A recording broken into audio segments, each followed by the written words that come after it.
আসসালামু আলাইকুম রহমতুল্লাহ। আজকে আমাদের চ্যালেঞ্জের ডে 6। আর আজকে মোটামুটি 3টার আগেই ঘুম ভেঙে গেছে, ঘুম আসছিল না কোনো মতেই। দেন কি করি অনেকক্ষণ ভোর মোবাইল টোবাইল ঘেটে ঘুটে করে দেন 5টার দিকে আজানের কিছুক্ষণ আগে আমি উঠলাম, উঠে উজু টুজু করে আসলাম। আর উজু টুজু করে এসে হচ্ছে গিয়ে কাপড় টুপড় পরে আজকে কেন জানি ঠিকভাবে একটু ঠান্ডা ঠান্ডা বেশি মনে হচ্ছিল। তো যাই হোক, তবুও ঠান্ডা তো মানে কেয়ার করলে হবে না, যেহেতু নামাজ পড়তে যেতেই হবে। সো আমি চললাম হচ্ছে গিয়ে নামাজ পড়ার জন্য। আর নামাজ টামাজ পড়ে এসে আমি আজকে হচ্ছে গিয়ে ঘুমিয়ে গেছিলাম, সোজা অনেকক্ষণ ঘুমিয়েছিলাম। সকাল সকাল উঠতে একটু লেট করে দিয়েছি। এই জানি কি যে হয়েছে না হয়েছে কিছু বুঝতে পারছি না, কয়েকদিন থেকে মানে ঘুমিয়ে যাচ্ছি যখন তখন সকালে প্রতিদিন লেট হয়ে যাচ্ছে উঠতে উঠতে।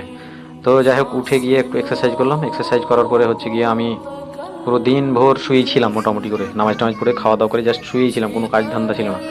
দেন আমার ভাতিজা বলছে চলো কাকু চলো চলো আমাদের কুলের জমিতে কুল পাড়তে যাবে। আমি বলছি চল তাহলে। দিয়ে গেলাম ওদের সাথে হচ্ছে গিয়ে কুল পাড়তে। তো আমাদের কুল মাশাআল্লাহ অনেক সুন্দর হয়েছে এবার। নতুন গাছ, কিন্তু নতুন গাছের মতো না, তুল দেশের তুলনায় অনেক ভালো হয়েছে, অনেক আলহামদুলিল্লাহ। তো দেখতেই পাচ্ছ হচ্ছে গিয়ে কুল, এটা কুল হচ্ছে গিয়ে আমরা যেটা এখন দেখতে পাচ্ছি এটা একটু কাঁচা টাইপের, এটা পরে পাকবে। আর যেটা আমি খাচ্ছি ওই সাইডের লালগুলো, ওটা মানে এখানে মোটামুটি 50-60টার গাছ আছে, আধা আধি ডিভাইডেড করা আছে। তো মাশাআল্লাহ মিষ্টিও ভালো হয়ে গেছে লালটা, যেটা এখন আমি খাচ্ছিলাম ওটা। আর এটা যেটা দেখতে পাচ্ছি এখন, এটা একটু সাইজে বড় হয়, বাট এটা এখনই পাকেনি। তো ওদেরকে নিয়ে এসে আমি বলছি না, তোরা যদি রেখে দিই তোদেরকে ভেতরে, তাহলে তো তোরা শেষ করে ফেলে দিবি সব কিছুকে। তোদেরকে বার করে নিয়ে চলে গেলাম হচ্ছে গিয়ে বাড়ি। যাই হোক, আপনারা ভালো থাকবেন, আমাদের জন্য দোয়া করবেন। আসসালামু আলাইকুম।